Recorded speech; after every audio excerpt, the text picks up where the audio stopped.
My great-grandparents operated a Pioneer Museum from 1974 to 1991. Here are a few highlights from the video tour.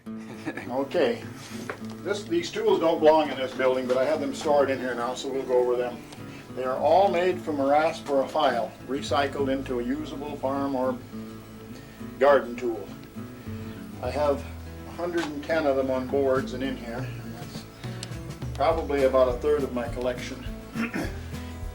Each one of them you can see the marks of a file on if you look very closely out, especially in sunlight. This thing that looks like a schoolhouse actually wasn't, just a room off another house. But we found the sign, and we also found writing on the boards underneath the other boards that it was 1881. That's why we got the date on it. The bell tower and the bell and also the merry-go-round you see all came from the Porter School, which is east of here. Okay, now we'll go in and look it over. The flag that you see is from the Gratiot High School. They give it to us. And the blackboards and the letters up above are all from the Porter School. And of course, the little bell that had to be rung so the kids would come in from recess. And this is called the recitation bench. They would come up there from each class. Way in the back are double seats where there was two children would sit in the seat. And then all the other ones are just plain seats you see at any school. And those are bookcases for holding the books. They open up like this. And this is our first edition of World Book, 1917. It's complete. And then you see the old flags, the water cooler back there where you got your water to drink out of because there was no running water. Yeah, you can pull that maybe. Does it work? Sure.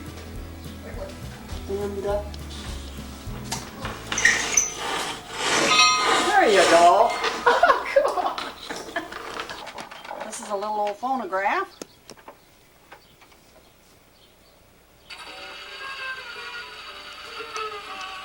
Can't hear it very good, but if you want to turn the volume up, all you have to do is open up the doors. Isn't that pretty?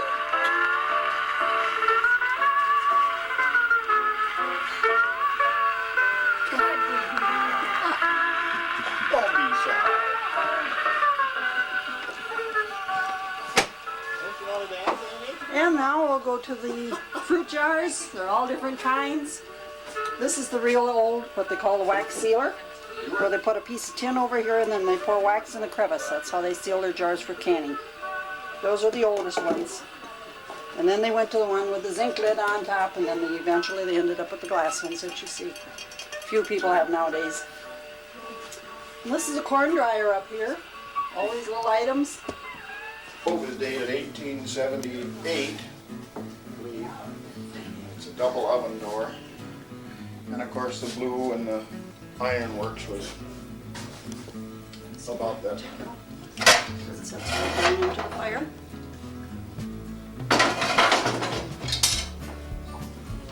And of course they had to have a wood box in order to keep wood in for the fire. Over here are different cans that you bought your groceries from. At least we did it. They came in containers like that. Then enamelware is real popular. Everything was made out of enamelware. You've got a little pitcher back there. Is that just a... Yeah, it's a very old pitcher, very old cream pitcher. It's kind of damaged. Of course, the big mixing bowls. And the cupboard is very old too. Apparently the man made it, and his wife said, well, you don't have a drawer for me, so after he put the trim on and everything, why he just made it cut a drawer out. So it's really crude. This cupboard over here is called a pie safe because it has tin and little holes in it. They would do their baking, they put all their baked goods in there and it wouldn't get soggy. And there again is more enamelware. The big coffee pots and the kettles and the bread maker and all that. This is called a dough bowl. They mix up their dough in something like that. That's a tomato slicer. This is where you get the nutmeg in the little like a nut almost, and you scrape it off. This is a cream skimmer. Take the cream off your milk so you can make butter. And, You got the rolling pin there too. that's a wooden rolling pin, yes. And this is for chopping your cabbage. Either one, this one or this one. And then you chop it in this shaped bowl here, the wooden. And this is a sieve for sifting out the ashes when they made soap. So they had to make everything by hand. And they made the butter, and they also had to have butter molds, and these are all different types, styles. Square pound, this one. Coffee grinders, if you bought your coffee on the bean. Here's a butter churn. This is a very old one, it's a wooden one. Put your cream in there and you have to stand and stomp it. Waffle iron that was used in a fireplace.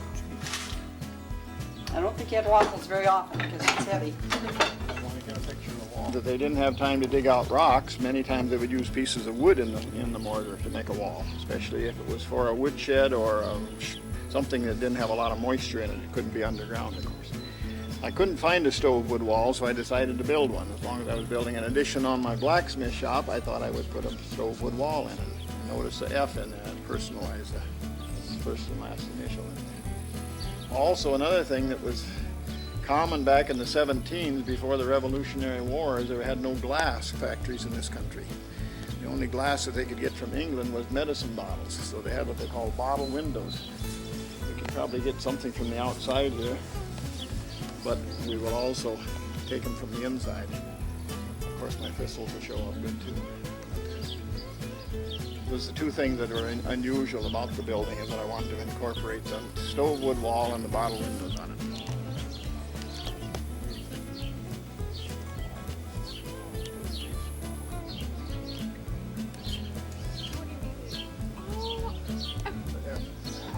This I can tell you what it is and you still wouldn't know. It's called a snow knocker. I like to tell people that because they still don't know what I'm talking about. When you worked out in the timber in the winter time, with the snow would get warm in the afternoon, the snow would build up on maybe one of the horseshoes and not on the other one, and the horse couldn't walk right. It'd have a big ball of snow on it, frozen onto its horseshoe. You kept this fastened onto the harness. Very handy. Picked the horse's foot up and tapped it, and a big clump of snow would fall off. And that's why they refer to it as a snow knocker. They stayed with the harness and you without logging and working in the timber. Thread cutters, spoke shaves, stair saws, pike poles. The English Sheffield brace is probably 1840. It's probably likely made of apple wood with brass trim. Another measuring wheel for wooden wheels.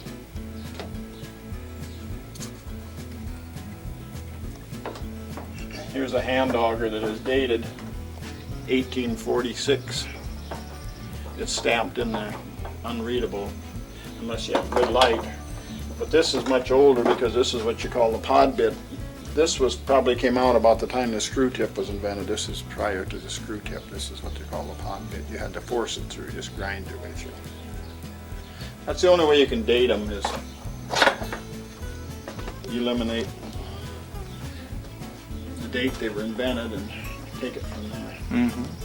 There's a very large, I'll show you some unusual things, a very large wagon wrench. I don't know, this came off a logging cart. It's a combination double tree and wheel wrench. It took the nut off so you could grease it. I don't seem to have axes.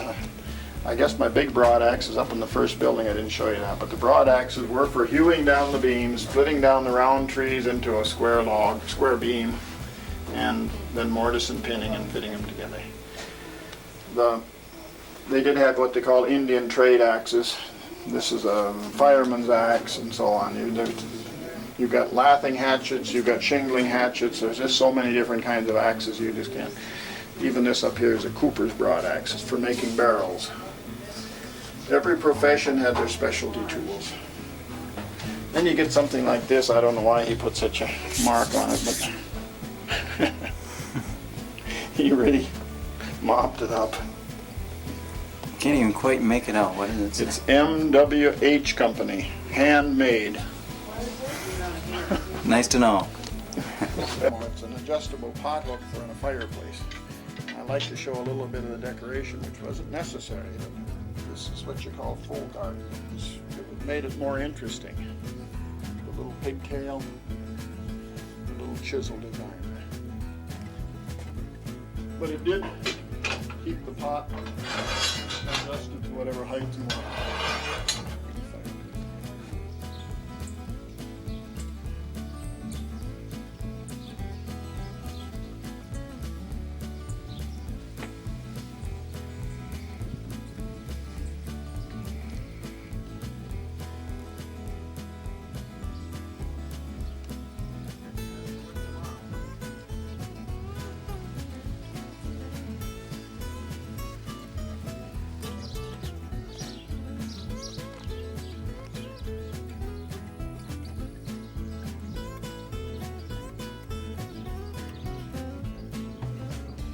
Thank you for watching.